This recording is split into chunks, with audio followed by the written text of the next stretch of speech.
আসসালামু আলাইকুম। আজকে আমি আমাদের জন্য আরও একটা রেসিপি নিয়ে আসলাম বেবি ভুট্টা দিয়ে বা কচি ভুট্টা দিয়ে।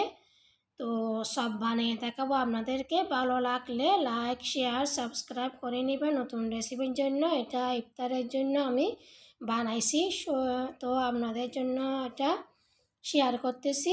প্রথমে নিয়েছি পেঁয়াজ কুচি নিয়েছি পরিমাণ মতো, আর কাঁচামরিচ কুচি নিয়েছি, ধনিয়া পাতা কুচি নিয়েছি, কচি ভুট্টা নিয়েছি। তো ওগুলো দিয়ে আমি বানাবো। সবগুলো একসাথে আমি একটা বলের মধ্যে নিয়েছি। তারপরে একটু হালকা করে মাখিয়ে নিয়েছি, সবগুলো মিক্স করে নিয়েছি।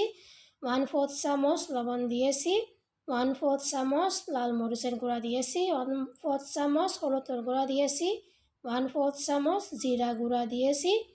এখন ভালোভাবে মাখিয়ে নিচ্ছি। বেশি জোরে জোরে মাখানোর প্রয়োজন নাই, কারণ ভুট্টাগুলো একদম কষি কষি জুস বের হয়ে যাবে। তো একটু আলতোভাবে মাখিয়ে নিয়েছি সবগুলো। এখন দিয়ে দিব 2 টেবিল চামচ চালের গুঁড়া দিয়ে দিব।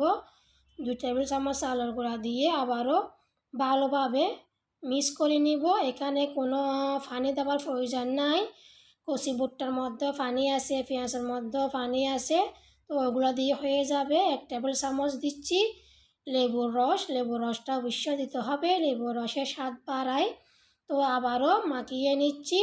একদম আঠালো আঠালো হয়ে গেছে, কোনো পানি দিই নাই। এরকম দেখুন একদম গোল গোল হয়ে যাচ্ছে। তো আপনারা পানি ছাড়া বানাতে পারবেন। যদি পানির প্রয়োজন হয় সামান্য পানি দিতে পারেন আপনারা, কোনো সমস্যা নাই। তো আমি সবগুলো এখন গোল গোল করে বল বানিয়ে আলুর চপের মতো করে ভুট্টার সবগুলো তৈরি করে নিচ্ছি, বা কর্ন সবগুলো তৈরি করে নিচ্ছি সবগুলো।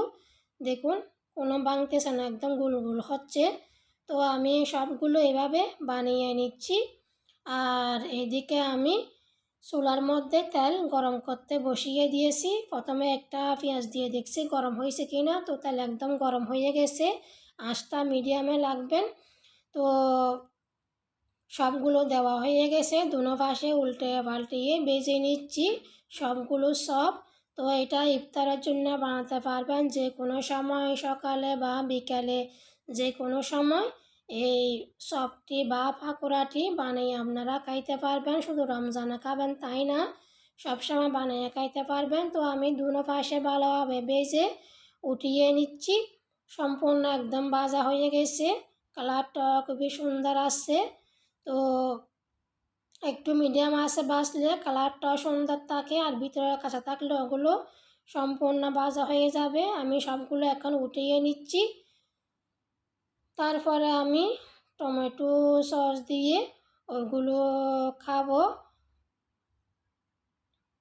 দেখুন সম্পূর্ণ হয়ে গেছে। এটা আমি রমজানের আগে বানাইছি, সেই জন্য আমি টমেটো সস দিয়ে খাচ্ছি। রমজানের মধ্যে বানাইলে তো এগুলো খাওয়া যাবে না। তো আমি আপনাদের খেয়ে দেখাচ্ছি। টমেটো সস দিয়ে খাইলে খুবই খুবই ভালো লাগে। তো আপনারা টমেটো সস দিয়ে খাবেন বা দই দিয়ে খাবেন, দই দিয়ে খাইলেও ভালো। তো রেসিপিটি ভালো লাগলে আপনারা অবশ্যই অবশ্যই ট্রাই করবেন। লাইক, শেয়ার, সাবস্ক্রাইব করে নেবেন নতুন রেসিপির জন্য।